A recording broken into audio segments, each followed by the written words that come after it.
Vous êtes en ligne. Ah, c'est parti, pardon. Merci Fanny. Bonsoir tout le monde, bonsoir à toutes et à tous. Bienvenue pour notre conférence un peu exceptionnelle qui était imprévue, en tout cas qui n'était pas programmée pour cette fin d'année. On va essayer avec Gilles, vice-président du Club Patrimoine, de faire un point d'actualité sur ce sacré sujet. Bonsoir Gilles, sur les sociétés d'exercice libéral et cette nouvelle doctrine là, qui nous enquiquine un petit peu sur les aspects pratiques en tout cas et déclaratifs sur ces fameux BNC. Avant de commencer et d'entrer dans le vif du sujet, pardon, je vais faire, Gilles, s'il te plaît, si tu me permets, un petit point de promotion pour le Club Patrimoine pour l'année 2024. Pour vous signaler que les adhésions sont en ligne. Ça veut dire que si vous souhaitez adhérer pour 2024, ça coûte pas grand-chose, hein, ça coûte 240 balles par an. Vous avez accès à 3 conférences en webinaire comme ça chaque trimestre et une journée entière dédiée à des sujets de patrimoine. On a eu une belle journée encore le 7 novembre dernier. Je vous donne la date. Normalement, c'est encore le 7 ou le 8 novembre 2024. Voilà, prenez date et n'hésitez pas à vous inscrire. Il y a des tarifs spécifiques pour CGEC Annexe, évidemment. C'est ouvert aux experts comptables, mais aussi aux collaborateurs. Donc, on vous attend nombreux en 2024. On vous prépare un bon programme. Voilà, je ferme cette parenthèse. Gilles, vice-président du club, bienvenue à toi. Aux manettes à la technique, nous avons Fanny, permanente de l'ordre, qui pilote ce webinaire derrière sa souris et son écran. Comment on va procéder? Ce que je vous propose, on a deux sujets d'actualité. On a évidemment ce passage en BNC des rémunérations dites techniques des associés de SEL. Et puis on parlera ensuite évidemment du sujet des dividendes à travers une jurisprudence récente. Et Gilles nous parlera de ce sujet en deuxième partie, et après être intervenu sur la première aussi. Vos questions, c'est sur le chat. Donc, vous les posez au fur et à mesure du déroulement de la conférence. On va faire une première partie sur le BNC. On traitera les questions à la fin de cette première partie. On passera au deuxième sujet et on essaiera de traiter les questions sur la deuxième partie en fin de webinaire. Voilà pour comment dirais-je, la partie pratique des choses. On s'est donné 1 heure. Si on déborde, c'est pas grave, ça coupera pas. Pour autant, on va essayer quand même de rester suffisamment synthétique et précis sur le sujet numéro 1. Ce que je vous propose peut-être, c'est de lancer effectivement ce thème-là et commencer par Gilles. Je te laisse peut-être la première slide. On va parler des rémunérations de SEL et puis faire ce rappel à travers un beau tableau pratique. Je te laisse la parole, Gilles. Oui, bonsoir à tous. Effectivement, on est heureux de faire ce webinaire un peu exceptionnel qu'on a décidé d'organiser de manière très accélérée il y a une dizaine de jours avec Laurent, parce que c'est vrai qu'on reçoit énormément de sollicitations de votre part sur ce sujet des sociétés d'exercice libéral, parce qu'il y a ce BOFIP qui rentre en application, alors qui était censé rentrer en application au 1er janvier 2023, mais qui est par tolérance applicable au 1er janvier 2024, et aussi parce qu'il y a cette jurisprudence qui a quand même été un coup de tonnerre pour beaucoup d'entre nous du 19 octobre dernier. Laurent l'a dit, hein, il y a un chat, posez vos questions. On a fait le choix quand même de stocker vos questions et de descendre nos slides pour répondre aux questions à la fin de chacune des deux parties, puisqu'on a deux parties, d'abord les rémunérations, après les dividendes. Mais donc posez vos questions. Si on ne répond pas de suite, c'est parce qu'on est en train de les stocker avec Laurent, et après on les déroulera en fin de présentation. Alors, on rentre dans le vif du sujet, le fameux BOFIP de décembre 2022, donc ça y est, il a 1 an, il fête son anniversaire. Ce BOFIP qui nous a tous surpris, pas spécialement attendu, eh bien, on a eu 1 an pour l'analyser. Alors l'analyser, il était relativement facile à analyser, mais aussi pour en discuter avec l'administration fiscale. Alors, qui, au niveau de l'ordre, a eu pour mission de discuter avec l'administration fiscale? C'est la commission fiscale du Conseil national de l'ordre des experts comptables, qui est présidée par mon ami et votre ancien président Laurent Benoudis, qui donc depuis 1 an discute avec l'administration fiscale, est entouré de personnes d'une compétence non contestable, et notamment de Pierre-Yves Lagarde. Pierre-Yves Lagarde, et donc les discussions ont eu lieu. L'ordre a dû un peu être moteur, parce que c'est vrai que l'administration fiscale n'était pas très à l'aise sur le sujet. Et aujourd'hui, on a quand même une doctrine qui semble très arrêtée. On a la réponse sur la plupart des questions. Il reste 2-3 petites zones d'ombre, mais qu'on va évoquer et sur lesquelles je pense que nous aurons des réponses très prochainement. Alors déjà, d'un point de vue de contexte, ce BOFIP nous dit il y a aujourd'hui 2 catégories d'associés dans des sociétés, qu'elles soient SOLAS ou SOLARL. Il y a les associés qui ne sont pas dirigeants, c'est-à-dire que les associés qui exercent au sein de la société, mais qui ne sont pas présidents de la SOLAS ou qui ne sont pas gérants de la SOLARL. Eh bien, dans ce cas-là, il y a 2 cas de figure qui peuvent se retrouver. Soit ils n'ont pas de lien de subordination, et auquel cas leur rémunération est taxable en BNC, soit il y a un lien de subordination, et dans ce cas-là, ils sont en traitement et salaire. Alors, j'ai vu la question d'ailleurs sur le chat défiler. Comment est-ce qu'on définit qu'il y a un lien de subordination? Bon, aujourd'hui, on a quand même des jurisprudences qui sont assez précises sur le sujet. À partir du moment où on est un associé ordinal, donc prenons un exemple qui nous parle à tous. Vous avez une SOLAS ou une SOLARL d'expert comptable, vous avez un associé, on va dire minoritaire, qui n'est pas dirigeant de la société, qui n'est ni gérant minoritaire, ni président de la SOLAS, mais qui est expert comptable inscrit à l'ordre. Eh bien, la jurisprudence considère qu'à partir du moment où vous êtes inscrit à un ordre, que ce soit l'ordre des experts comptables, l'ordre des médecins, etc., eh bien, vous ne pouvez pas avoir de lien de subordination dans votre société. Parce que si vous êtes expert comptable, même minoritaire associé et non dirigeant de la société, personne ne peut vous imposer de signer un bilan que vous ne voulez pas signer. D'accord? Et donc, cette jurisprudence tend à promouvoir le fait qu'un associé ordinal, eh ben, ne peut pas être soumis à un lien de subordination. Et ça, c'est une doctrine qui est quand même une jurisprudence, pardon, qui est assez construite aujourd'hui. Alors, du coup, dans quel cas est-ce qu'on peut retrouver un associé professionnel sans lien de subordination, avec lien de subordination? Eh ben, prenons l'exemple encore une fois d'un cabinet d'expertise comptable. Aujourd'hui, vous savez que dans un cabinet d'expertise comptable, vous pouvez avoir 33% du capital qui est détenu par des non-inscrits à l'ordre. C'est une possibilité. Donc, par exemple, un chef de mission avec une super expérience que vous avez voulu associer, voilà, c'est possible chez les experts comptables. Eh ben, lui, à partir du moment où même s'il est associé, il ne peut pas signer les bilans lui-même, etc., on peut considérer qu'il y a un lien de subordination. Donc voilà la nuance aujourd'hui, je pense, que l'administration fiscale a voulu entendre pour les associés qui ne sont pas dirigeants. Globalement, si tu es ordinal, ça nous semble compliqué de considérer qu'il puisse y avoir un lien de subordination.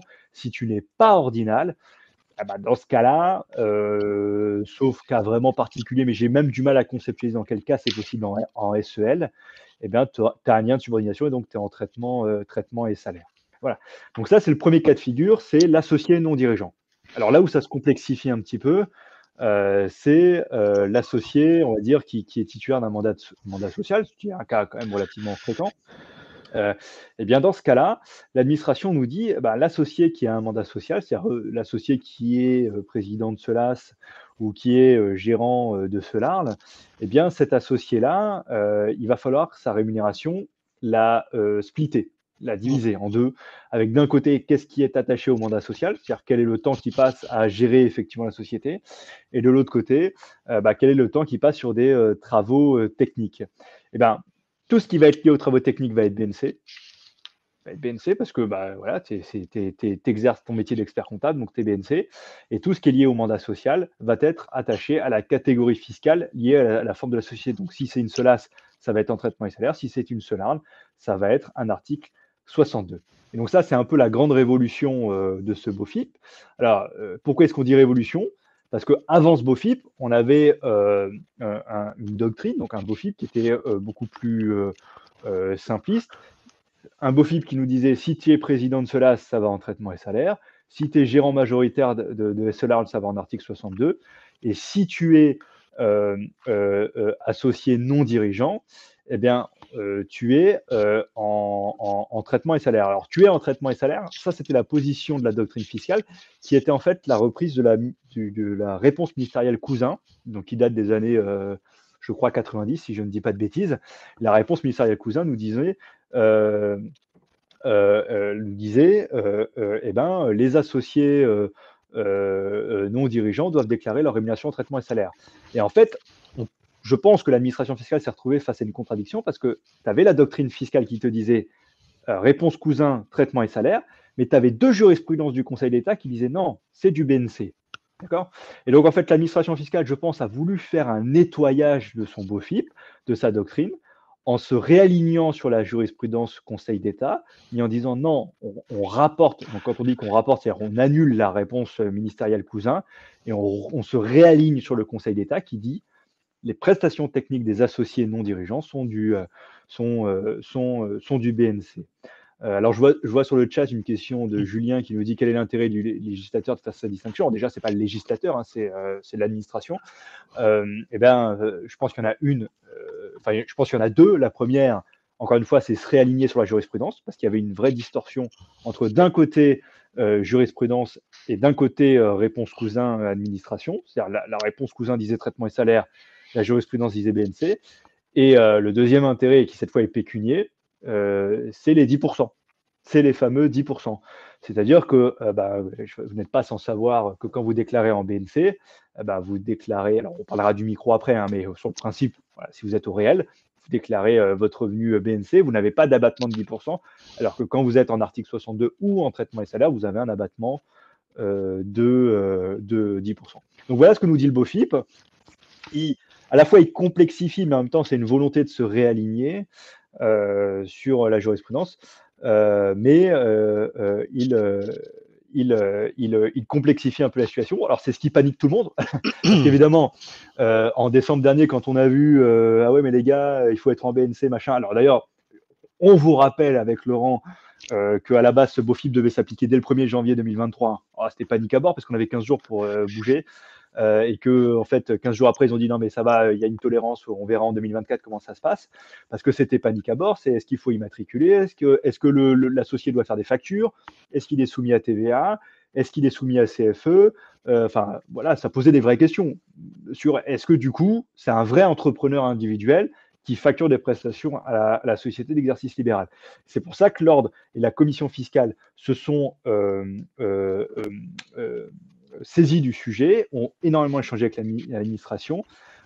Et donc aujourd'hui, on a des réponses qui sont quand même assez certaines et qu'on va vous exposer ci-après. Alors sur les conséquences fiscales, Lolo, je te laisse prendre la parole. Ouais, merci Gilles. Sur le slide précédent, tu as vu, il y avait une petite précision sur les BNC, sauf si fonction indissociable du mandat, imposition alors à l'article 62. On va y revenir tout à l'heure, comment éventuellement on peut dissocier les deux rémunérations. J'ai vu tout à l'heure, une question qui était évidemment quel est l'impact évidemment et quel est l'intérêt de l'administration de procéder à ce revirement. Tu l'as dit, c'est les 10%.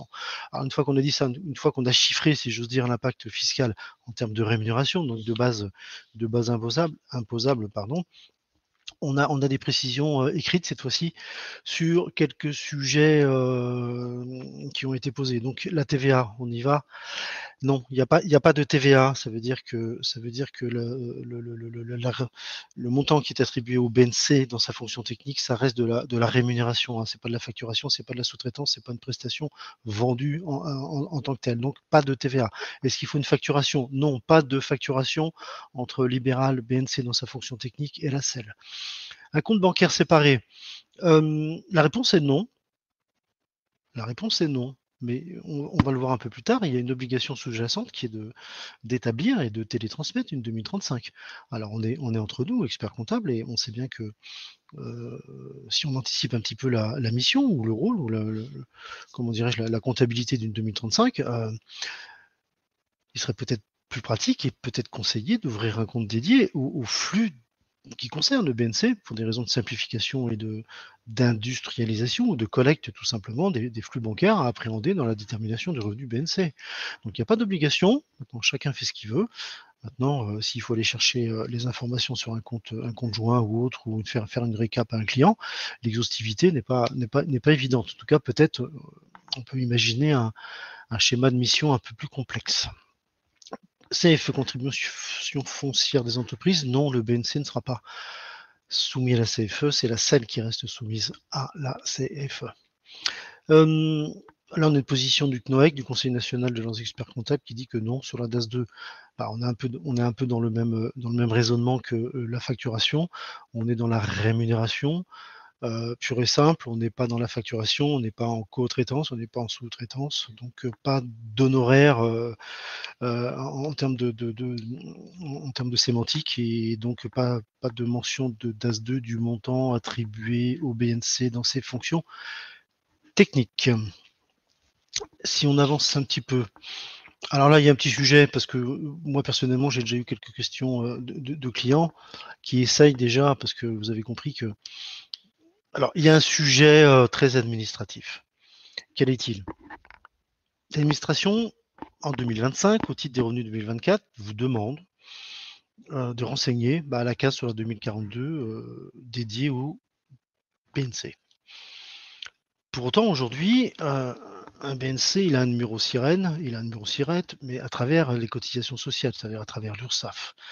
Et ce numéro, il n'est pas connu aujourd'hui de l'administration fiscale. Ça veut dire que l'administration va se retrouver avec un montant dans une case sans pour autant faire la jonction, faire le parallèle et pouvoir identifier l'origine de ce revenu. Donc ça va peut-être leur poser des questions, voire même des dysfonctionnements dans leur système.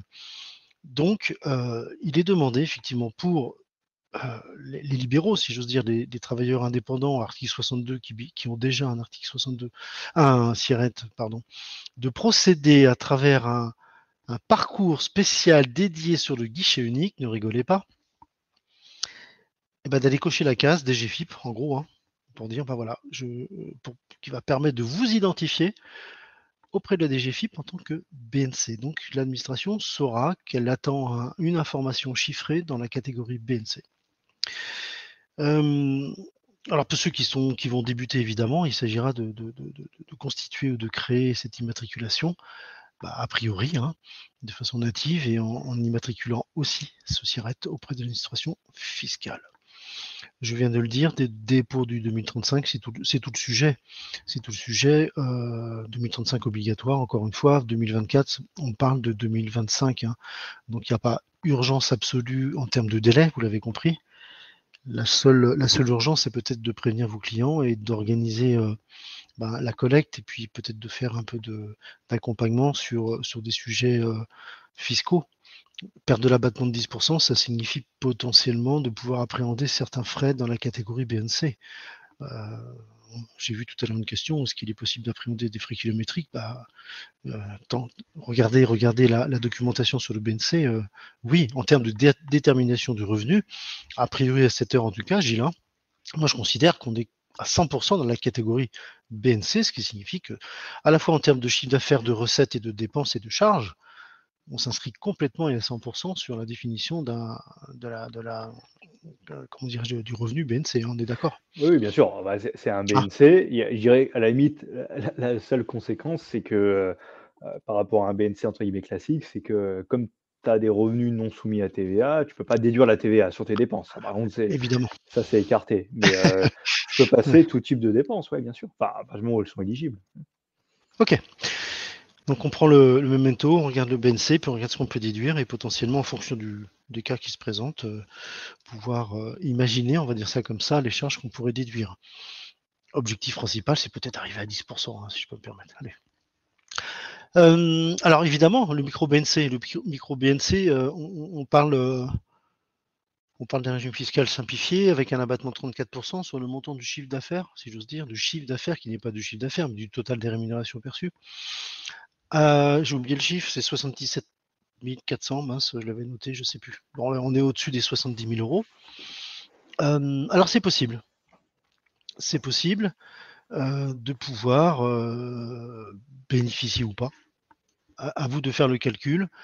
où j'applique les 34% à condition que je sois en dessous 77 700 €, je dis de mémoire, avec néanmoins une règle qui est tombée il n'y a pas très longtemps, enfin en tout cas un erratum de la part de l'administration qui dans son rescrit dit oui c'est éligible, point barre. Donc on est tous partis en considérant que la rémunération, le chiffre d'affaires correspondait à la rémunération perçue, pas du tout.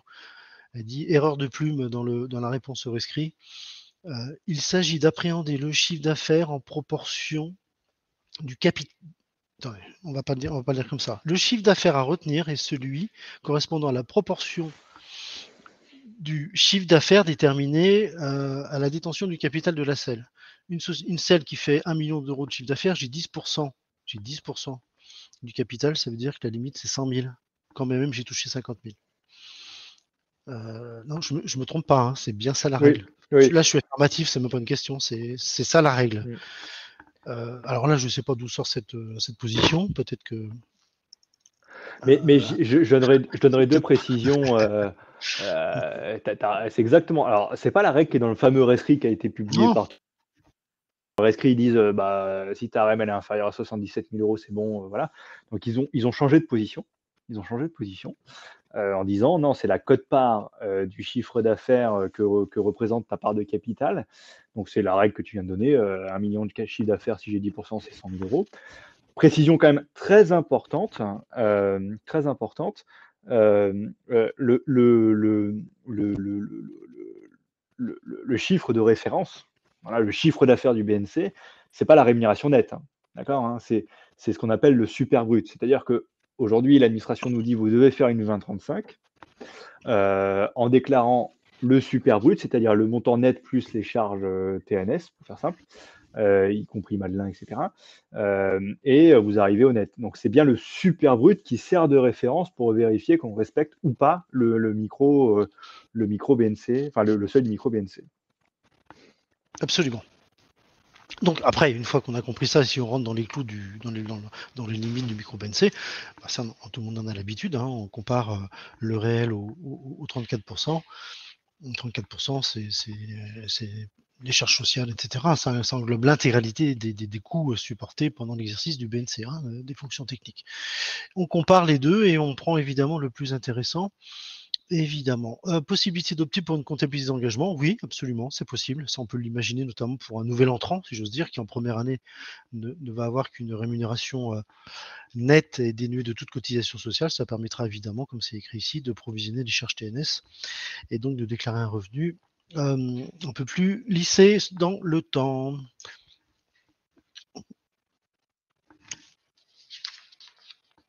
Alors, quelle répartition? Là, on rentre dans un sujet un peu plus vague, on va dire.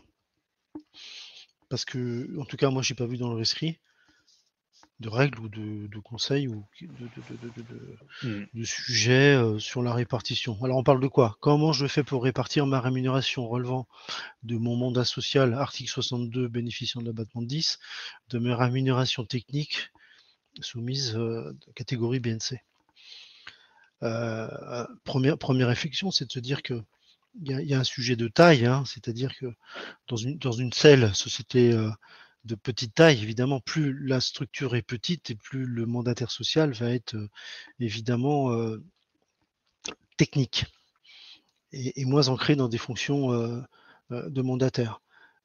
On peut imaginer un cabinet d'expertise comptable de 10 000 salariés avec je ne sais combien d'associés, etc.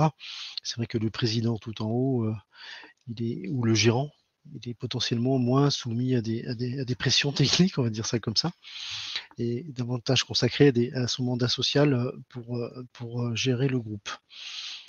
Donc une fois qu'on a dit ça ne donne pas la solution pratique. Donc je crois qu'il y a potentiellement, c'est ce qui est en dessous, hein. Alors c'est quoi? C'est un conseil? C'est une comment dirais-je, une tolérance en fonction de la taille, encore une fois. Alors c'est en l'absence de suivi détaillé des temps, hein. L'idée, c'est de dire voilà le temps que j'ai consacré à mon mandat social, voilà le temps que j'ai consacré l'année passée à ma fonction technique. Alors tout ça pour étayer évidemment la répartition en cas de contrôle, encore une fois. Enfin, moi, je ne vois pas comment. Enfin, c'est difficile, hein, culturellement, de dire à un chef d'entreprise qui a déjà pas mal à faire de noter chaque jour. Ça, c'est du mandat social, ça, c'est du technique. Et quand bien même il le ferait, on le voit bien sur d'autres sujets. Hein, on l'a vu quand on a fait Gilles, notre présentation aux UE sur un autre sujet, pardon. Hein. Mais qu'est-ce qui relève du technique, qu'est-ce qui relève du mandat social? On parlait des management fees à cette époque. Ben, c'est pas forcément évident. Donc, visiblement, on pourrait partir sur une notion de prorata tel qu'il est affiché ici, 10-90, 20-80, 30-70, bah, en fonction de la taille de l'entreprise. Hein. Et je ne vois pas comment l'administration pourrait ou s'opposer ou contester ce prorata purement pratique, mais qui aura au moins le mérite d'exister. Le cas de figure qui, en tout cas, devra rester exceptionnel, c'est celui qui dit je suis 100% article 62. Sauf celui que j'évoquais tout à l'heure un peu par provoque pour dire bah, moi je ne fais pas de technique du tout. Mais globalement, dans des structures petites ou moyennes, on va forcément arriver à une rémunération technique existante. On a d'autres métiers évidemment où on parle de la biologie médicale, de l'imagerie médicale qui sont aujourd'hui structurés dans des groupes assez conséquents, qui sont plus des labos de quartier comme ça a pu l'être. Évidemment que les choses sont structurées et que la majorité de ces associés, quelquefois à une seule part, sont au quotidien occupés à des tâches techniques, donc en grande majorité dans des fonctions dites BNC. Est-ce que j'ai oublié quelque chose sur ce petit tableau là ou des questions? Je ne sais pas, on verra tout à l'heure les questions. J'ai dit tout à l'heure. Alors voilà, on a préparé avec Gilles, enfin surtout Gilles d'ailleurs, une ventilation des charges en se disant, bah voilà la règle des 20-80. Le super brut, hein, je le redis, c'est le net, on rajoute les cotisations sociales. Global, on arrive à un super brut. Si je fais du 80-20, moi j'arrive à un salaire net imposable à l'article 62 de 20 et un BNC de 80. C'est-à-dire que l'abattement de 10 il va s'appliquer sur les 20 et pas sur les 80. Alors, ça aussi, c'est important pour nous comptables qui allons faire la 2035. Ça veut dire sur la 2035, qu'est-ce que je vais pouvoir déduire? C'est ça la question. Quel montant je vais pouvoir déduire en titre des cotisations sociales, par exemple, au titre du BNC, quand bien même je n'ai fait qu'un seul règlement à partir d'un seul compte pour un règlement global des appels de cotisation et de régularisation de toutes mes cotisations sociales. On sait que l'URSSAF, au mois d'août, ça tombe. Il y a du plus, il y a du moins. Assiette globale, une fois que j'ai déterminé, comme d'habitude, article 62, bah, le montant des cotisations déductibles, hein, après retraitement CSG et compagnie, bah, je fais du 80-20. Quoi. C'est ça l'idée, on arrive à ce résultat-là. Si on regarde un petit peu la simulation qu'on a pu faire, on pourrait tenter, parce que il n'y a pas de règle, hein, c'est pas écrit. Puisque tu répartis ton revenu 80-20, bah, les cotisations, c'est 80-20. On est d'accord, Gilles, c'est pas écrit comme ça. Donc on pourrait, je crois qu'il y a une slide de derrière qui suit et qui montre un petit peu qu'on pourrait faire une règle différente entre la répartition du revenu super brut et les cotisations sociales. Ici, dans l'exemple, plus j'affecte les cotisations sociales à ma fonction technique, donc 100% ici au cas présent, bah, on arrive évidemment à majorer d'autant le revenu article 62, donc à majorer la base bénéficiant de l'abattement de 10. Est-ce que c'est clair ce tableau? Je pense que oui. Oui, c'est-à-dire qu'en fait, la question revient souvent, et d'ailleurs, je crois que je l'ai vu passer sur le chat, sur comment on ventile les charges entre BNC et mandat social. Bon, déjà, évidemment, on le redit, si tu mets 100% de la REM en technique parce que, par exemple, tu n'as pas de mandat social, la question se pose pas. La question se pose vraiment pour ceux qui cumulent avec un mandat social, donc on va dire les gérants majoritaires de Solar. On ne voit pas à quel titre l'administration fiscale pourrait vous imposer une répartition proportionnelle, même si c'est celle qui semble la plus, je dirais, cohérente. Maintenant, en fait, nous, notre position, c'est de dire, bah, ça revient un peu ça revient au même. Non, ça revient pas au même, mais si tu décides de tout affecter sur le BNC parce que bah, ça t'arrange de tout affecter sur le BNC parce que l'article 62 bénéficie de l'abattement de 10%, OK, why not? A priori, rien ne l'interdit non plus. Mais dans ce cas, en fait, tu modifies ta clé de répartition, tu rehausses encore la partie article 62 et donc tu te réexposes un peu plus au risque d'un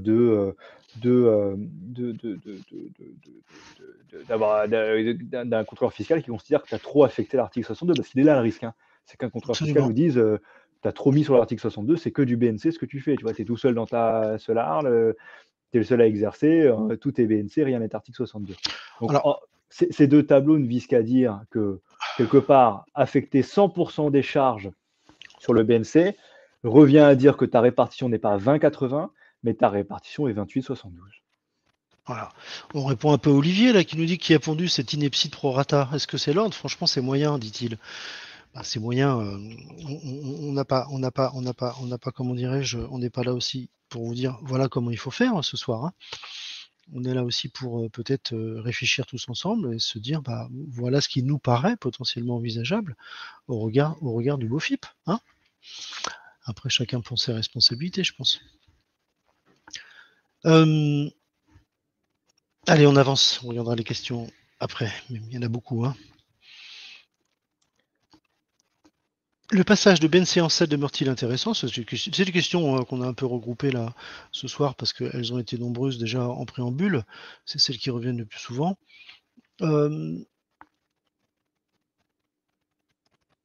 Bah oui, toujours intéressant parce que c'est écrit, on peut continuer à arbitrer la rémunération. Pourquoi on a proposé certaines fois de faire rapport d'une activité BNC dans une SEL? On le sait tous, hein, ça permet d'arbitrer la rémunération d'un BNC qui était soumis à l'intégralité de ce revenu-là, sans pour autant prélever ce montant-là. On était quelquefois sur des situations où on avait des emprunts non déductibles, donc un revenu qui était majoré d'autant, avec de l'impôt sur le revenu qui en découlait. Donc on faisait apport et puis ça permettait donc de fixer une rémunération et d'être imposé sur cette seule rémunération et non pas sur le bénéfice intégral du BNC. Donc ça reste toujours d'actualité. Ça ne remet pas en cause ce schéma-là ou ce conseil qu'on pourrait encore proposer à certains. Quid des sociétés commerciales exploitant une activité libérale? Alors aujourd'hui, le BOFIP ne parle que de SEL. Ça veut dire qu'on n'a pas, comment dirais-je, à exploiter cette règle-là pour des sociétés qui ne sont pas de SEL. Et on ne parle que des associés de SEL, hein, je vous rappelle. Donc, et d'ailleurs, les notaires qui pour autant ne sont pas forcément concernés comment dirais-je, sont concernés par cette activité. Diffusent ou ont déjà ou vont communiquer, je ne sais plus sur ce point-là. Alors, ils devaient Pour dire on est tout en diffuser. BNC, on met tout en BNC, on met tout en BNC. Voilà. Ils veulent pas prendre de risque apparemment. On dit nous, c'est tout BNC, donc ils vont diffuser la chambre va diffuser auprès de tous les adhérents pour dire bah vous êtes BNC point barre. Donc il n'y a même plus de question de prorata ou de répartition là pour le coup. Déductibilité des Madelins pour les associés non dirigeants. Bah ça, c'est vrai que c'est Ah oui, le côté un peu positif du truc. C'est-à-dire que les deux jurisprudences qui nous disent que les associés de SEL sont des BNC, c'est des jurisprudences qui sont plutôt basées sur des problématiques de Madelin, en tout cas l'une des deux. Bah c'est la vraie bonne nouvelle parce que en fait, il y a beaucoup d'associés, encore une fois, je parle des associés non dirigeants de SEL qui se déclaraient en article 62, mais la réponse cousin disait traitement et salaire. Et donc l'administration fiscale disait, bah, comme c'est traitement et salaire et pas article 62, ton Madelin n'est pas déductible parce que le CGI est assez clair, le Madelin est déductible des articles 62 ou des BNC.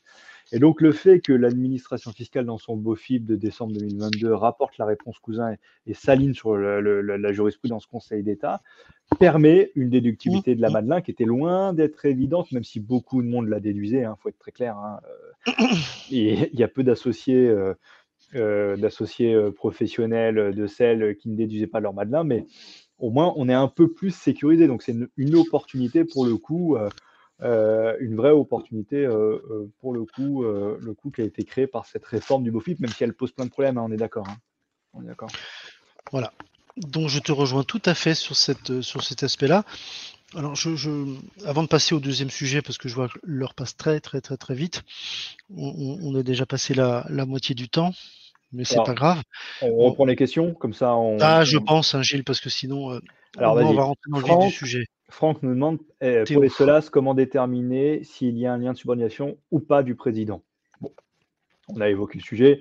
Le vrai critère, parce que dans les SEL, on est quand même sur des sociétés qui ont a priori un exercice ordinal.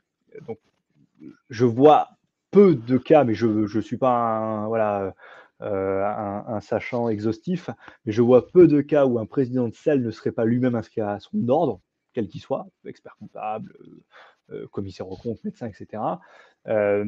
Et donc, à partir du moment où tu es inscrit à l'ordre, encore une fois, la jurisprudence est plutôt sur cette position. Si tu es inscrit à ton ordre, tu n'as pas de lien de subordination possible, quelle que soit ta quote-part de capital, parce que si tu es inscrit à l'ordre, encore une fois, reprends l'expert comptable. Tu es un expert comptable, Franck. Tu es expert comptable, même minoritaire, président ou pas président. Ton patron ne peut pas te dire de signer un bilan que tu n'as pas envie de signer. Enfin, en tout cas, normalement. Voilà, donc le critère, sur les selles, il est vraiment sur cet aspect ordinal, pas ordinal. Il y a On a une Estelle. question. Oui, pardon. Vas-y, je continue. Estelle nous dit, pouvez-vous, s'il vous plaît, nous préciser quelles sont les différences entre une SAS et une SOLAS, une SOLARN et une SOLARN? Alors ça, c'est une question beaucoup plus droit des sociétés que fiscale, évidemment. Les SEL ont été à la base créés pour des sociétés, des professions pardon, qui n'avaient pas le droit de créer des sociétés commerciales. Alors, ce qui n'est pas le cas aujourd'hui, un expert comptable, par exemple, qui peut très bien exercer en SAS ou SARL, mais il y a encore aujourd'hui quelques professions, type médecin, qui ne peuvent pas exercer en dehors des SEL. Qu'en est-il de l'associé unique? Ça, c'est Stéphane qui nous demandait, je pense que c'était sur la question répartition, fonction technique et mandat social. Bah, il faut être très clair, tu es tout seul dans ta Solarl, Solurl, tu es dentiste, tu as éventuellement une assistante et encore. Aller expliquer que tu passes ta journée à faire la comptabilité de ta Solurl et pas à toucher les dents de patients, ça nous semble un peu compliqué. D'accord? Donc, encore une fois, nous, on pense que à partir du moment où tu es associé unique, seul associé professionnel dans une toute petite structure, enfin, encore à la limite, c'est la taille de la structure qui compte, parce que tu pourrais très bien être associé unique d'une Solarl qui a 10 000 salariés, après tout, a priori, rien ne l'interdit. Mais si tu es tout seul dans ta Solarl et que tu n'as pas de salariés, bah, tu es quand même, il faut être très clair, majoritairement sur de la prestation technique. Ok. Julien, on a répondu tout à l'heure. Quel est l'intérêt pour le législateur? On a parlé de l'intérêt financier, notamment en supprimant l'abattement de 10, on est d'accord. Tout à fait. Mehdi, Et très important, avant tout, je pense que parce que c'est pas le législateur, encore une fois, qui a fait ça, c'est l'administration. Ils ont voulu réaligner doctrine et jurisprudence. Que se passe-t-il si les charges sont prises à 100% dans la Solarl? Ah oui, ok. Bon, si ça existe encore, moi, le premier conseil que je donnerais, c'est que peut-être les Solarl, qu'elles versent une rémunération brute, et puis chacun des associés, notamment quand ils sont nombreux, je te donne une enveloppe globale, et puis tu vis ta vie avec, et tu payes tes cotisations toi-même. Je pense que c'est le côté le plus pratique. On peut imaginer que si ça perdure dans certaines structures, ça veut dire quoi? Que juridiquement, je rappelle que les cotisations sociales d'article 62 de gérant, etc. Juridiquement, c'est un complément, c'est assimilé de la rémunération. Hein. C'est pas une charge sociale en tant que telle. Nous, on le fait en tant que comptable, on s'amuse à mettre ça en charge sociale et bon, même vous, quelquefois, en charge fiscale pour la CSG, mais ça reste de la rémunération. Donc pour moi, ça ne change rien au problème. Il faudra reconstituer un super brut. Tout à fait. Il faut reconstituer le super brut. C'est-à-dire que si les charges sont payées par la Solarl, donc tu as 100 000 € de REM, 40 000 € de charges sociales. Imaginons que ce soit 100% BNC pour faire simple. Sur ta déclaration 2035, tu vas déclarer 140 de chiffre d'affaires ou je ne sais pas si ça va être en produit, peu importe, moins 40 000 € de charges égale revenu net 100 000. Tu dois reconstituer. Ok. En BNC, on peut faire des ICA. La réponse est oui. Encore une fois, hein, n'hésitez pas tous à revoir un petit peu pour ceux qui n'ont pas une fréquentation, si j'ose dire, du régime BNC très récurrente. On suit strictement les règles de détermination d'un BNC, d'un vrai BNC, si j'ose dire. Tiens, je te laisse Valérie, je prends Sarah. Allez, bonjour. Quid d'une société SC? Alors SC, je ne sais pas ce que c'est société civile, j'imagine. Société civile, oui. Voilà. Non celle SCP, de CPI, donc conseil en propriété intellectuelle, conseil. Ah oui, conseil en propriété industrielle, pardon. Alors, ça rejoint un peu la réflexion qu'on faisait sur les sociétés commerciales. Aujourd'hui, le BOFIP ne parle que des SEL. Voilà. Donc, il ne parle pas des sociétés civiles, il ne parle pas des SARL, il ne parle pas des SS. Alors, est-ce qu'il faut en tirer la même conclusion? C'est-à-dire, si tu es gérant major d'une société civile de CPI, est-ce que tu dois faire ta ventilation entre article 62 et BNC? Le BOFIP n'en parle pas. Il y a quand même peu de raisons de penser que tu ne dois pas le faire. Les notaires ont fait le choix de communiquer dans le sens de, il faut le faire, ça c'est le choix des notaires. Après, voilà, moi je peux vous parler de mon Mmh, cas. Moi, je mmh, suis mmh, gérant mmh, majoritaire, mmh. de ma SARL, parce qu'on n'est pas Solar, mais on est SARL. Voilà, aujourd'hui, je vais pas me presser pour le faire parce que le BOFIP ne le prévoit pas. Maintenant, c'est vrai qu'intellectuellement, il y a aucune raison de penser que ce que le BOFIP dit pour les SEL, il n'y a pas de raison de l'appliquer, pour les sociétés civiles ou les sociétés commerciales. Est-ce qu'il faut un SIRET? Oui, Oui, on a répondu il faudra avec s'immatriculer au guichet un unique. Ouais. un parcours, spécifique attendu premier trimestre 2024 ou plus tôt pour, procéder ou à l'actualisation ou à la création du SIRET. Les charges sociales sont, attendez, excusez-moi. Les charges sociales seront donc dans le BNC. Si le mandat social est gérant, il faudra faire un calcul pour mettre cette partie de charge dans la selle. Je comprends pas la question. Ah bah, et c'est ce qu'il nous dit, c'est ce que Delphine reprend ce qu'on a dit, c'est, Ah d'accord, ouais, OK. comment est-ce qu'on ventile? Alors nous, on vous Ah dit, oui, super brut, OK. soit Mmh. tu fais un produit en croix, soit tu fais pas, tu affectes comme tu veux, mais en fait, ça impacte ta clé de répartition. Donc voilà, après, et en plus tu en mets sur l'article 62, enfin, moins tu mets de charges sur l'article 62, plus tu majores le revenu imposable dans l'article 62, et donc plus potentiellement, plus tu te mets en danger face à un contrôleur fiscal qui considérerait que tu as trop majoré l'article 62. Est-ce que la mutuelle et les retraites complémentaires, loi Madelin, sont des BNC? On en a parlé. La réponse est oui. Bah, potentiellement, il faut adapter les contrats, hein. Pour la CFE, la solution serait valable pour une société d'experts comptables. Je comprends pas. Non, moi non On est plus. lundi, je suis déjà fatigué. Si le client profession libérale, le client profession libérale a une SARL et non, est-ce toujours applicable? Non, on l'a dit tout à l'heure, celle, hein, uniquement les celles. Le BOFIP, il dit celle aujourd'hui, hein, avec la réserve évoquée tout à l'heure par Gilles en disant, bah, potentiellement, on peut peut-être imaginer que ce dispositif s'élargisse un petit peu demain à des professions libérales, mais commerciales, du coup, hein. Oui. Pour le micro, pas possible, non. Bon, non, si, le micro, c'est possible, à condition que la proportion du chiffre d'affaires au regard de proportion du capital que je détiens dans la selle soit inférieure au seuil de chiffre d'affaires micro BNC. Quid d'ancien BNC qui était soumis? Ben ça, je sais pas. Comment basculer la cote-part? Je vais vite, hein, pardon, parce que le temps défile, on a encore un sujet. Comment rebasculer la cote-part de charge de la CELAS?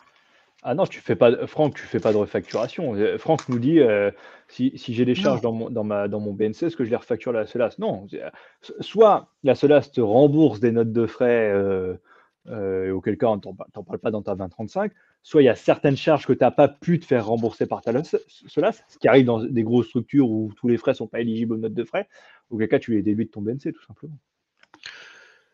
Christophe qui nous demande pour le régime du micro BNC. Cela ne fonctionnera qu'avec une CELAS ou gérant minoritaire de CELARL, pas pour les gérants majoritaires.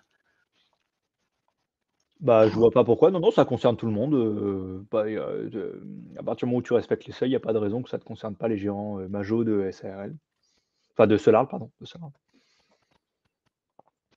Mais les cotisations sont souvent prises en charge par la selle et non en privé.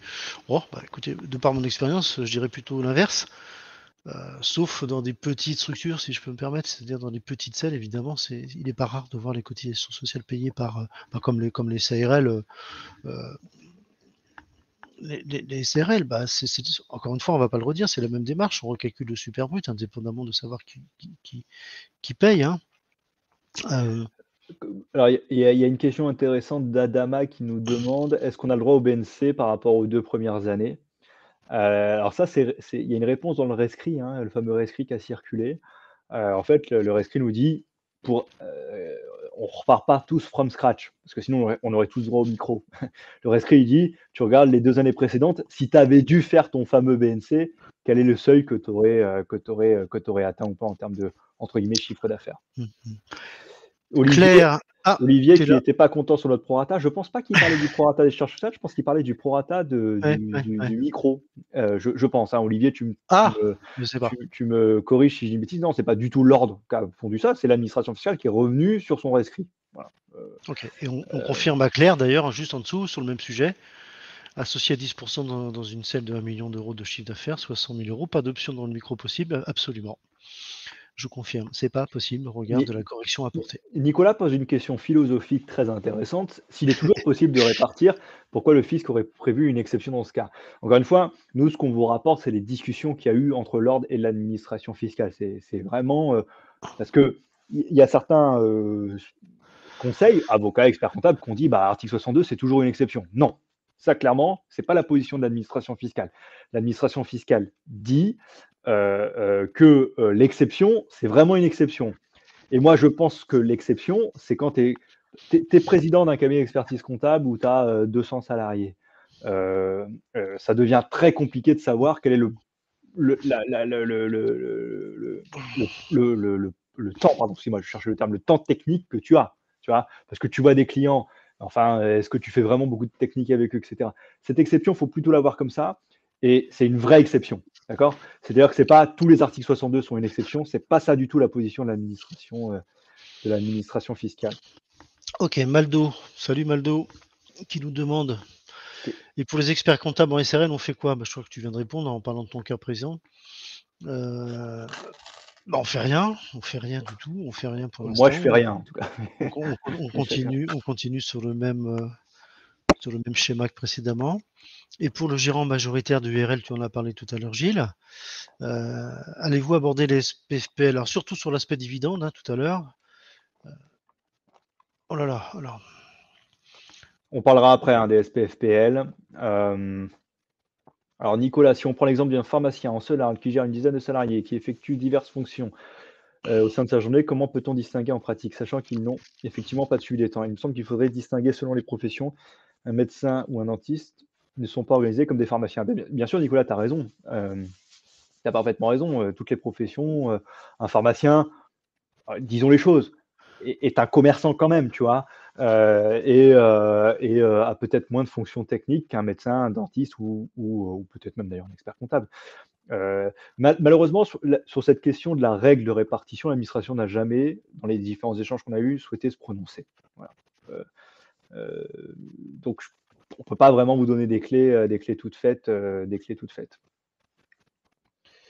Il y a l'histoire des cotisations sociales sur les selles, mais on va venir juste après. Je continue. Donc par rapport à des prélèvements pour rémunération, si on ventile, on va se retrouver avec des comptes courants débiteurs. Il faudra donc effectuer des mouvements de trésor entre le BNC. Alors, c'est quoi la question? J'imagine, Vincent, j'essaie de comprendre l'esprit de la question. C'est-à-dire qu'on est dans le cadre d'une selle qui paye les cotisations pour le compte du BNC, si je comprends bien. Mais alors, C'est pas en fait, il parle non, de mouvement de trésor, mais ouais, la question n'est pas très claire. Je propose qu'on la passe. Mais enfin, mouvement de trésor, encore une fois, il est clair que ton BNC n'a pas l'obligation d'avoir un compte bancaire séparé. Donc, tu peux continuer à faire le même virement qu'avant. Par exemple, si ton mec prenait 10 000 euros par mois et tu continues à faire un virement de 10 000 euros par mois, la question, c'est comment tu splits au moment de la 2042. C'est que ça la problématique. Si le BNC n'a pas payé de charges sociales, comment peut-on les déduire du BNC en optant pour le régime des billes? On l'a vu tout à l'heure, c'est-à-dire qu'on c'est pas au décaissement, mais on provisionne les charges comme ça, on pourra les déduire dès la première année. Si on met tout en BNC, 100% en technique, qu'est-ce qu'on peut nous reprocher? À mon avis, pas grand-chose. Je pense que là, tu fais plaisir à l'administration parce que Dans ce sens-là, ça va passer. On peut tout laisser. On est bien d'accord que dans les solars, on peut tout laisser en article 62 par tolérance. Il est difficile de distinguer les deux fonctions.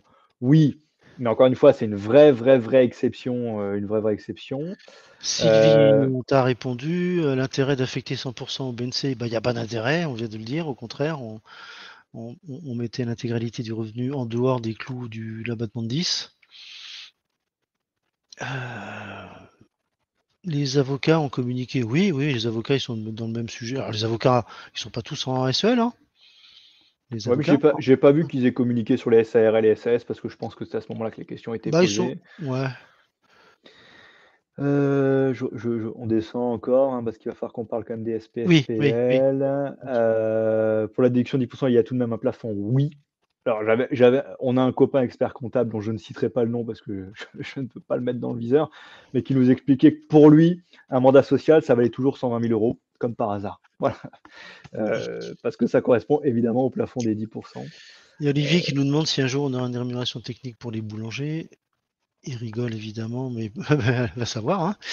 Le champ des possibles reste ouvert.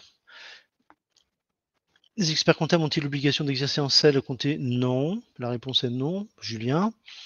Faut-il prévoir une résolution en assemblée générale pour ventiler? Ah, ça a été un sujet qu'on a eu entre nous, Gilles, en se disant, bah tiens, après tout, pour étayer un peu plus la ventilation de la rémunération entre. Est-ce que le juridique, entre guillemets, annuel, ou la décision des associés de dire, bah tiens, tu auras tant pour ta fonction technique et tant pour ton mandat social, est-ce que ça vient pas étayer et un peu plus justifier, on va dire, la répartition? Et là, on s'est dit de toute façon, en quoi le juridique annuel, quel est En fait, quel est le fondement premier d'une assemblée qui fixe une rémunération? Il la fixe dans sa globalité. c'est ce qu'on pense. C'est-à-dire que, en fait, Ouais. ce BOFIP n'a qu'une assise fiscale.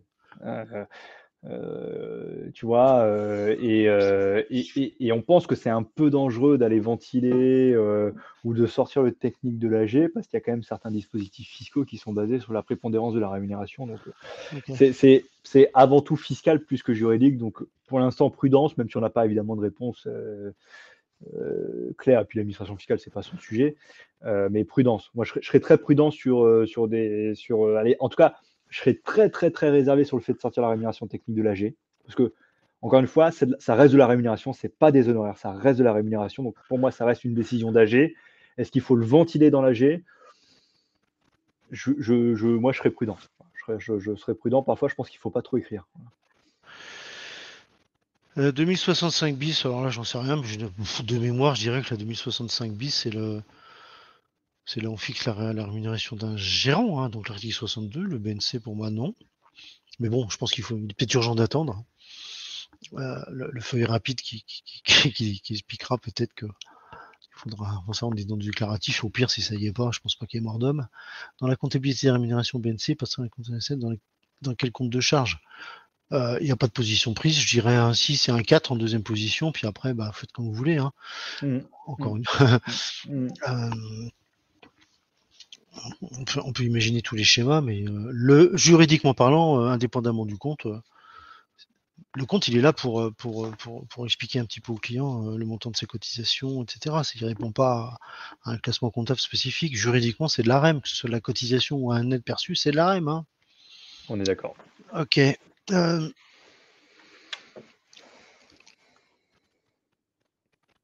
que l'on peut fixer arbitrairement? Non, arbitrairement, c'est pas le bon terme. Hein. L'arbitraire n'a pas sa place. On a parlé de prorata et pas d'arbitraire. Ça veut dire que potentiellement, donc je dis, bah, moi c'est 40 000 balles par an et puis point barre. Non, ça me paraît pas la bonne approche.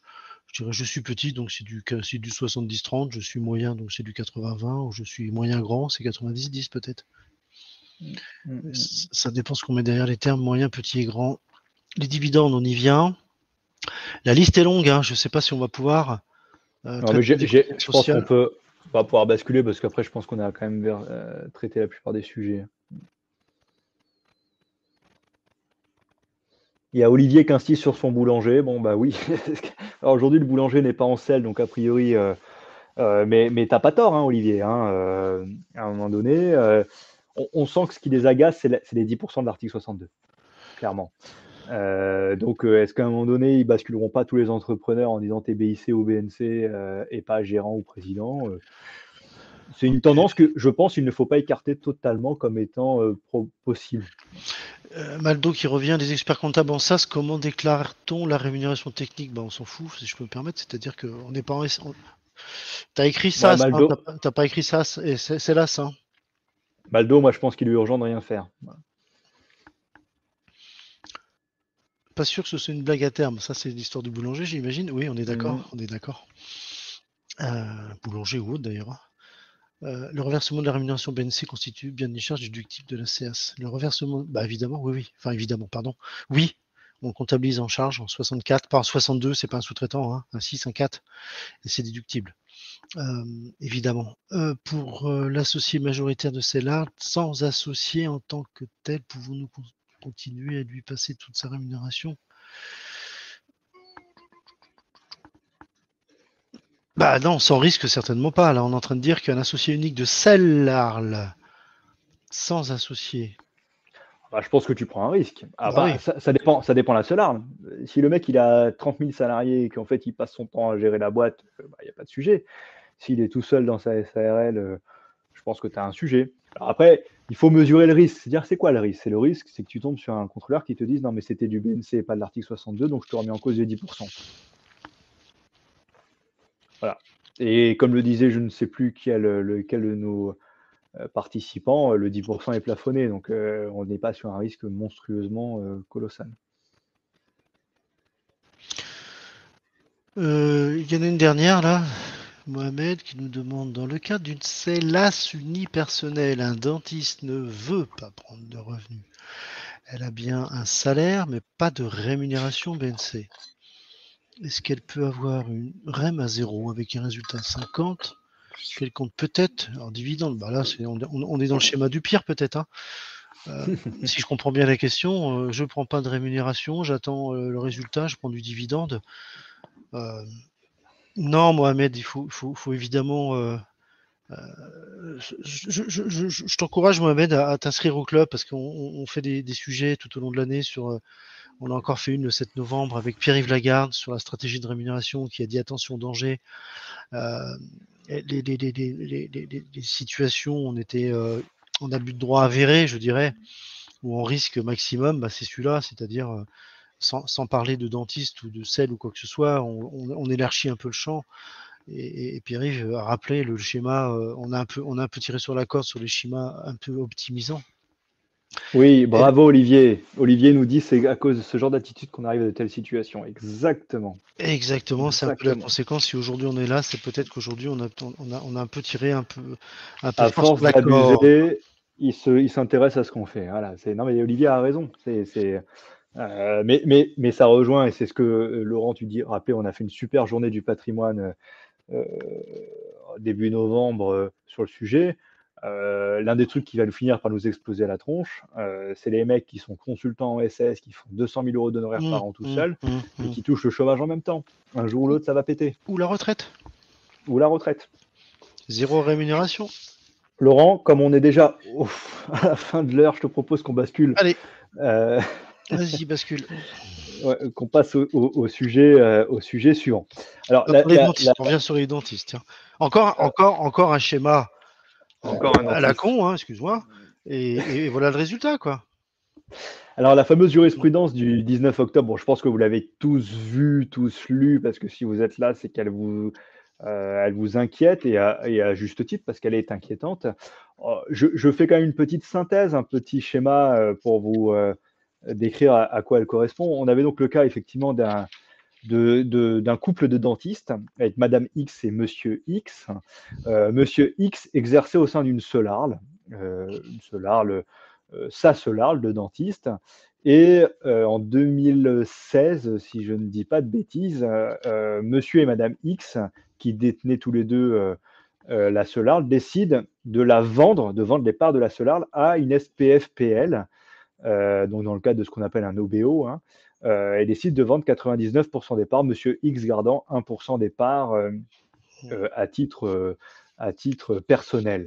Donc on a le schéma d'une SPFPL qui est détenue à 50-50 par Monsieur et Madame, dont les gérants sont Monsieur et Madame d'ailleurs, qui elle-même détient 99% d'une seule arle, dont Monsieur X est le gérant, et donc gérant TNS, hein, et donc le seul associé exerçant, Madame étant une associée externe, hein, puisque vous savez que chez les dentistes, vous pouvez détenir des parts d'une autre seule arle de dentiste sans être exerçant dedans. C'est une des flexibilités qu'il y a sur cette profession. Pardon.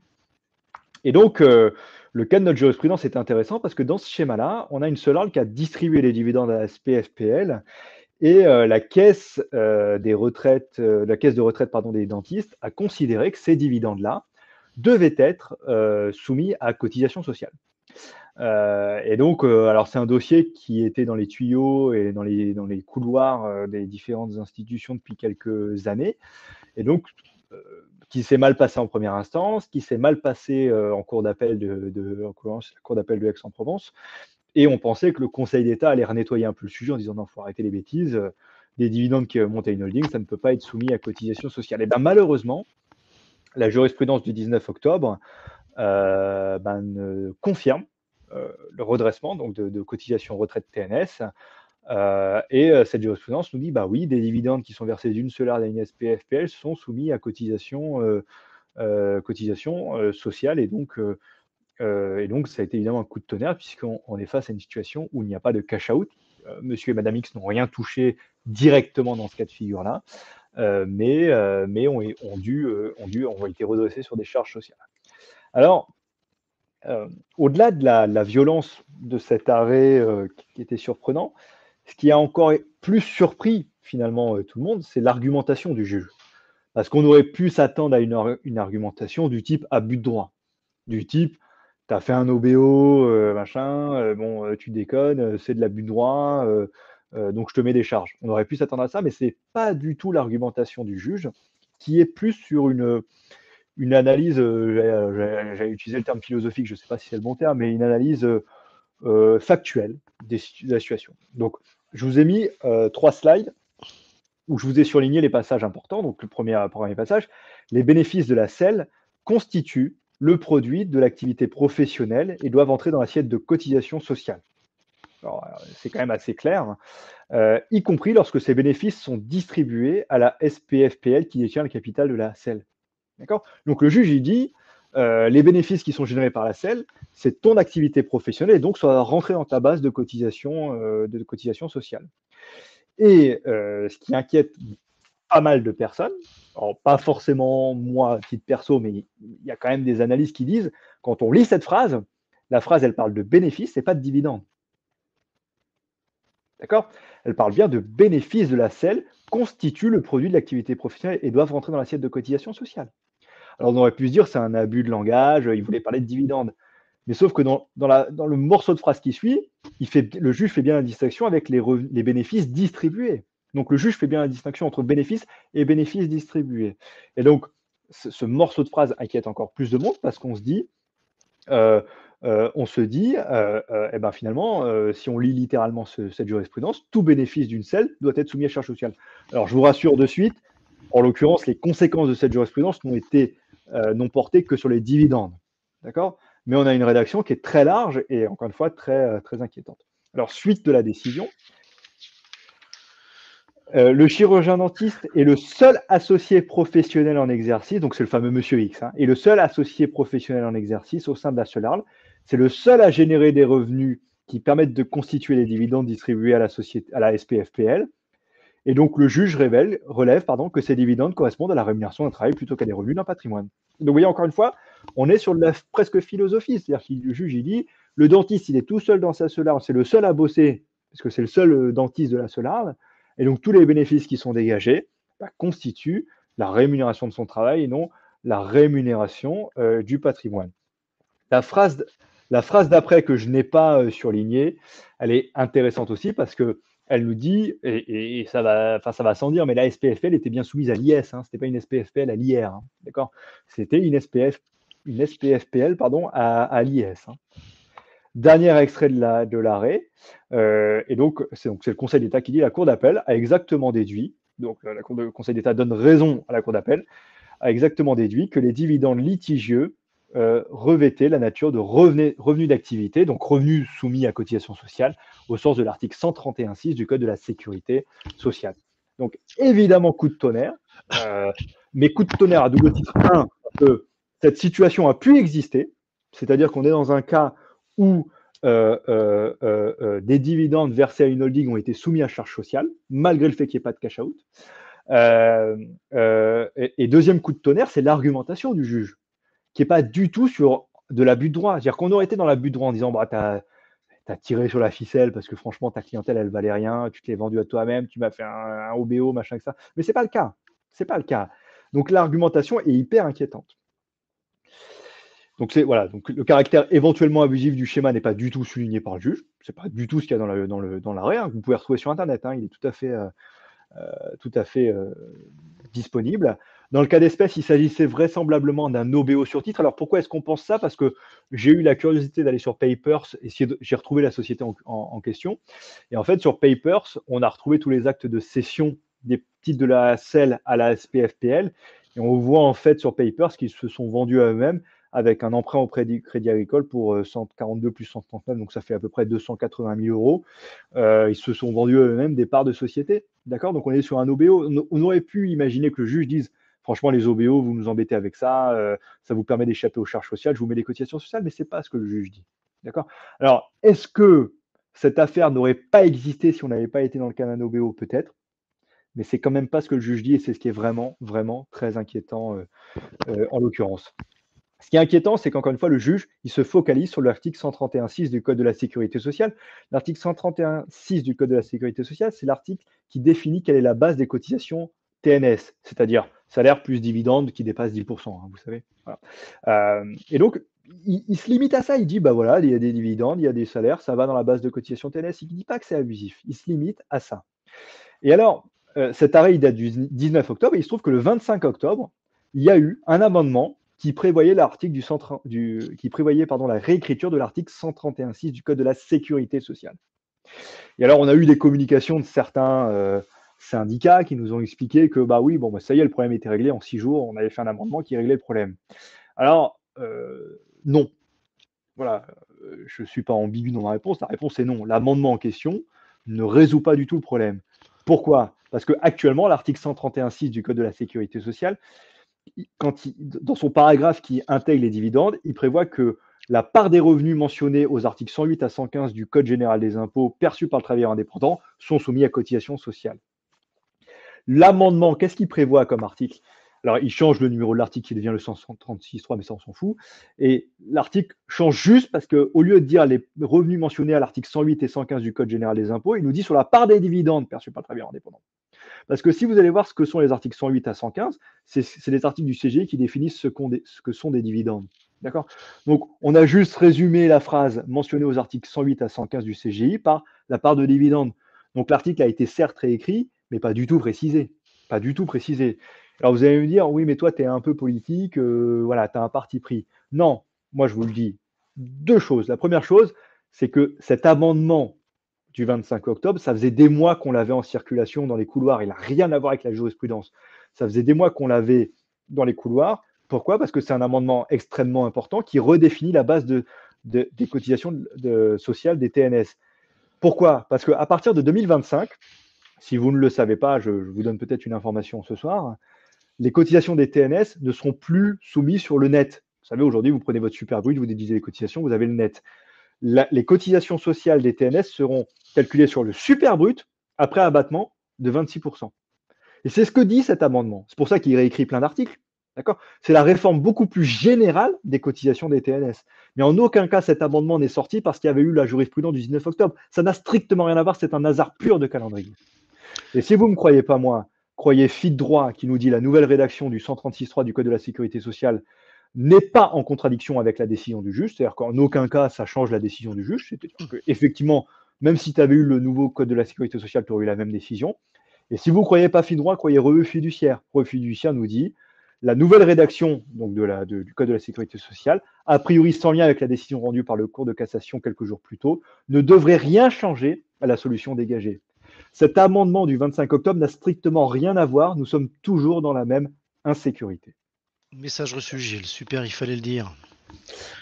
On a quand même une petite lueur d'espoir. C'est notre ami Claude Maluré, qui est sénateur, qui a posé la question assez récemment, le 23 novembre. Je suis allé voir hier, je ne suis pas allé voir aujourd'hui, mais je suis allé voir hier, il n'y avait toujours pas de réponse.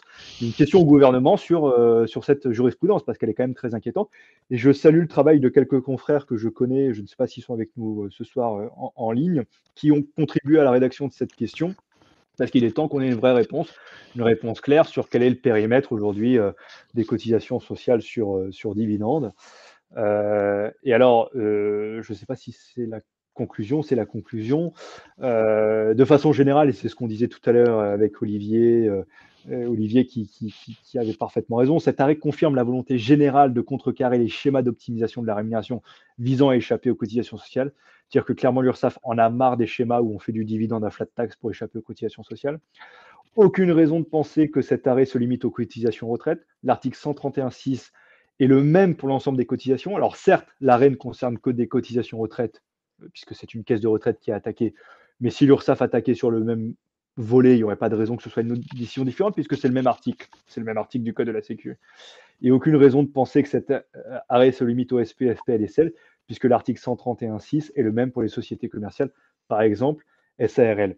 Un mot pour vous dire simplement que nous, notre position, et c'est ce qu'on a voulu démontrer d'ailleurs lors de la journée qu'on a fait début novembre, c'est qu'aujourd'hui, il faut faire attention à l'agressivité dans les schémas. Le travail va être soumis à charge sociale. Voilà, c'est ça la philosophie aujourd'hui de l'URSSAF. Le travail va être soumis à charge sociale, quelle que soit la forme de société. Alors là, on était dans un cas évidemment extrêmement caricatural. On était dans le cas d'un OBO, d'un cabinet qui probablement ne valait rien. D'accord? Donc qui s'était vendu à lui-même alors que ça valait probablement rien. On était dans le cas d'un mec qui exerçait tout seul dans sa selle. On était dans un cas où vraiment, très lisible. Voilà, très lisible. Donc évidemment, si tu es en SARL de cabinet comptable détenu par une holding, que tu as 100 salariés, je pense que tu es un peu moins en exposition. Mais il y a une vraie inquiétude, encore une fois, et c'est ce que Olivier vient d'écrire d'ailleurs sur le chat. Ça aurait été plus clair s'ils avaient mis l'abus de droit. Ça aurait été plus clair, parce qu'abus de droit, on sait ce que c'est. Là, on est sur une lecture littérale du texte de la sécurité sociale qui nécessairement inquiète. Tout est possible, tout est possible. On a aussi Ange qui nous posait la question, c'est l'ARL ou c'est l'AS, c'est la même chose pour les dividendes. Ange, encore une fois, je lance les invitations payantes au Club Patrimoine. C'est tous les sujets qu'on a abordés encore une fois à notre journée du 7 novembre cette année. On a parlé d'abus de droit, on a parlé de schémas risqués ou admissibles avec Pierre-Yves Lagarde sur ces sujets-là. On les a tous traités, ces sujets-là. Tu as raison de dire, de toute façon, c'est du travail, donc il y a des charges sociales, indépendamment de la forme que revêt cette rémunération au sens large. Moi, je veux des cotisations sociales. Voilà, moi, je suis un peu plus optimiste, on va dire, parce que on peut imaginer le pire en se disant, de toute façon, ça va faire tache d'huile et donc ça va se répartir à toutes les structures, à toutes les professions, à tous les schémas et à toutes les caisses. Parce que là, je le rappelle, on parle que de caisse de retraite des dentistes pour l'instant, mais peut-être que ça va donner des idées à certains. Donc je ne sais pas si tu as terminé, Gilles, ou pas, ou si tu voulais conclure évidemment sur ce sujet-là qui est passionnant et encore vivant, mouvant. On attend évidemment le sénateur Maluret, en tout cas la réponse à sa question pour savoir un petit peu. C'est des sujets qu'on va encore traiter en 2024, mais je te laisse poursuivre, Gilles, pardon. Il y a Olivier qui nous dit ils sont gentils les médecins et les dentistes, mais c'était déjà à cause d'eux les histoires de cotisation sur dividende. C'est vrai. Alors moi j'aime beaucoup mon médecin et j'aime beaucoup mon dentiste. Donc surtout le dentiste, il fait mal des fois. Il peut se rattraper. Enfin bref. Mais oui, non, mais Olivier, tu as raison. Malheureusement, ces professions-là sont à la pointe. De l'extrême optimisation abusive. Voilà, et c'est eux qui nous foutent dedans. Et c'est sûr que, tu sais, il y a un truc qu'on n'a pas dit tout à l'heure, et alors excusez-moi de faire un peu de rétropédalage sur nos histoires de SEL et BNC, etc. C'est aussi parce que l'administration fiscale a vu que tous les médecins et tous les passaient en BNC, que ça les agaçait, passaient en SOLAR, et ça les agaçait. Après, nous, les experts comptables, on est des conseils prudents. Voilà, on est des gens prudents. On a une valeur ajoutée à apporter. Je discutais il y a 2 semaines, je déjeunais avec un avocat qui est associé dans un très très très gros cabinet dont vous connaissez tous le nom, où ils sont tous concernés, parce que c'est une SEL en l'occurrence, donc ils sont plusieurs dizaines, si ce n'est centaines.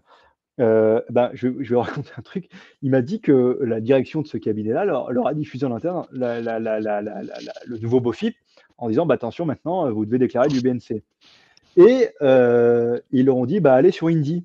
Vous savez, notre copain Indy, là, Georges le robot, ou Fred le. Je sais plus, c'est Georges le robot, c'est ça? Georges le comptable? Non, je sais plus. C'est Georges le robot. Ouais, l'ancien Georges Indy. Donc, qui est une plateforme qu'on peut estimer être illégale. Voilà, c'est Indy exactement. Alors lui, il m'a dit bon, jamais je vais sur Indy. Mais voilà, Georges de la Conta, merci, merci. Alors Ancien j'ai des Georges.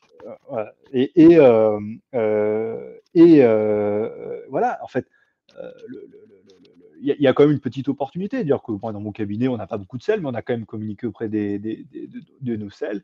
Et bon, voilà, on va leur donner une petite mission de 20-35. C'est pas ce qui m'excite le plus dans la vie, hein, je vous confirme. Bon, ouais, il y a une petite opportunité, mais il y a aussi une opportunité de montrer qu'il faut être prudent et que non, tous les CGP qui gravitent autour de ces professions-là, qui vendent des schémas ultra optimisants avec des OBO, des machins, on va chercher le top de l'optimisation.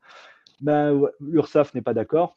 Et si Pierre-Yves Lagarde était avec nous ce soir, alors il va très bien, vous inquiétez pas, mais il n'est pas avec nous ce soir. Si Pierre-Yves était avec nous ce soir, il nous dirait on ne peut que maudire la fusion de l'URSSAF enfin du RSI avec l'URSSAF. Parce que l'URSSAF, c'est quand même des mecs très agressifs, très pointus et qui nous tombent dessus. Voilà, et ça ne va pas s'arrêter. Quand on était au RSI, on était tranquille, maintenant ça ne va pas s'arrêter. Ouais, Donc ils il sont un peu faut. formés à des formes un peu indépendantes comme ça, j'ai l'impression. Et les TNS, ils commencent à toucher leur bille là-dessus. Tout à Pardon. fait. Tout à Après, fait. il est pas là, ça se trouve, il se cache derrière un prête-nom, là. Attends, je vais essayer de retrouver. Pierre-Yves, si tu nous écoutes. Si tu as des questions, vas-y, n'hésite pas. Hein. Bref, blague à part.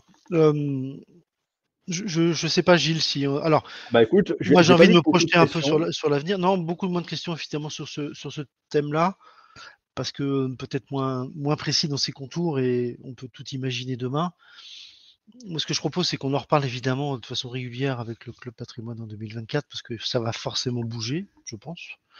On attend tous avec impatience la réponse à la question posée par le sénateur Maluret, en espérant que ça apporte un petit peu d'eau au moulin et des précisions, auquel cas on s'en fera l'écho.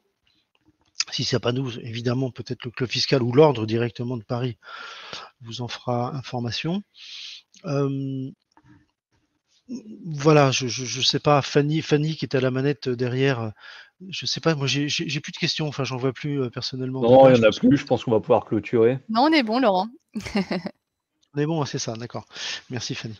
Ça veut dire que, en tout cas, Gilles, on a eu beaucoup de monde ce soir. On était près de 480 personnes connectées. Merci à vous d'être restés avec nous jusque-là. Et je vous dis à très bientôt, du coup, parce que franchement, c'est un sujet qui tient en haleine et qui pose des questions, pour nous, conseils, hein, tu l'as bien dit. On est prudent, on peut être optimiste, pessimiste, mais on est comme tout le monde, on aime bien connaître les règles du jeu et savoir jusqu'où on peut aller dans cette incertitude, on va dire. Donc on se fera l'écho de tout ça très rapidement. Et dès qu'on a des nouvelles, on vous fait signe en tout cas. Voilà. Merci Fanny d'avoir. J'ai vu que tu avais proposé le lien pour adhérer au club. Excusez-moi, je fais un peu de forcing là, mais c'est la saison, là, c'est Noël, là, c'est le moment ou l'instant. Si certains sont en BNC dès 2023, et si c'est payé en 2024, ce sera déductible. Dès 2023, ce sera déductible tout de suite. Non, excusez-moi.